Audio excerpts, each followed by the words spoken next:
Madam Speaker.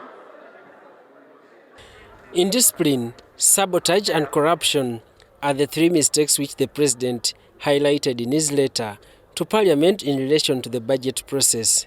The MPs on Tuesday plenary session reconsidered the budget as returned by the President. In the pursuit to trace the origin of the mistakes which led to the reallocation of the budget priorities, the House blamed the accounting officers of different MDAs who initiate the budget. Some of these allocations, just will you allow me? Honorable Nzima. Yes, please. So the wrong starts from the ministry. Yes. To finance. Yes. Can I explain? Can I explain? To cabinet. Madam Speaker, I don't want information. All of you have spoken. Let me speak. Madam Speaker, what happens here is that when these items come, the various ministries will begin to agitate for other issues which are not the issues they agreed with the President. Late presentation of the addendum by the executive was also cited as a disgrace to the budget process. A section of MPs think that the President was misguided. We put money in health, we put money in ambulances, we put money in primary schools. Who misguided the President that we were taking money away from his priorities? Whoever has blackmailed members of Parliament to His Excellency the President has done the worst thing to the ordinary Ugandans.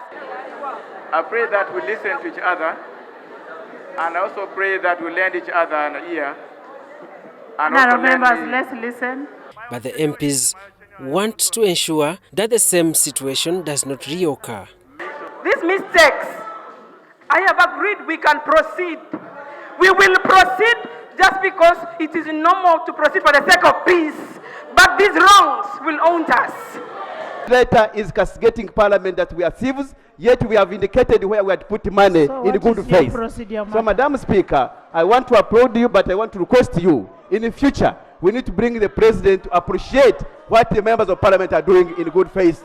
The Prime Minister Robin Anabanja informed the MPs that the President has the right to make decisions according to the priorities of government. Right Honourable Speaker, the President brought that manifesto and Ugandans supported it. Order.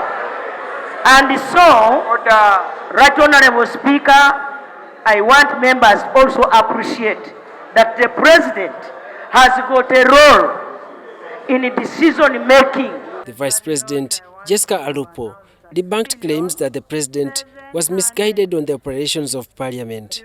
I think that the Office of the President has so many channels of communicating with the whole of Uganda, including communicating to Parliament itself and all of us. I didn't want us to leave that open because it would look that we have some suspects who are misleading His Excellency the President. Butambala County MP Mwanga Chivumbi raised a concern that the reconsidered budget also risks being repurposed and the said unfunded priorities reappear in various supplementary budgets. The Attorney General Chirowa Chiwanuka responded.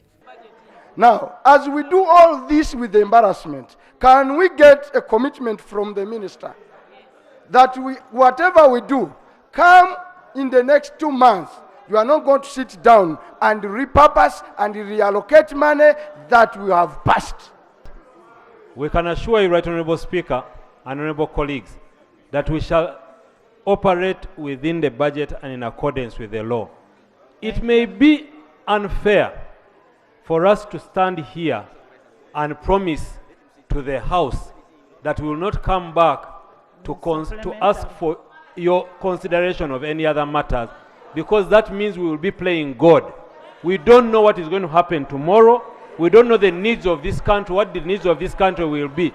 The Speaker of Parliament, Anita Among, asked that the Office of the Auditor General interest itself on the vote 130 of Treasury Operations, which the MPs questioned the allocation of funds to local construction company. Treasury Operations, that vote 130 has a lot of loopholes. Trillions of money are piled there and spent. I've discovered 400 billion, which they cannot account for. Honourable Minister of Finance, I am going to ask Auditor General to do a forensic audit on vote 130. The House reconsidered the Appropriation Bill 2024 as returned by the President in a spirit of biting a bullet. No disagreement about that. Daniel Mugoya, Gloria Gutabinji, UBC News.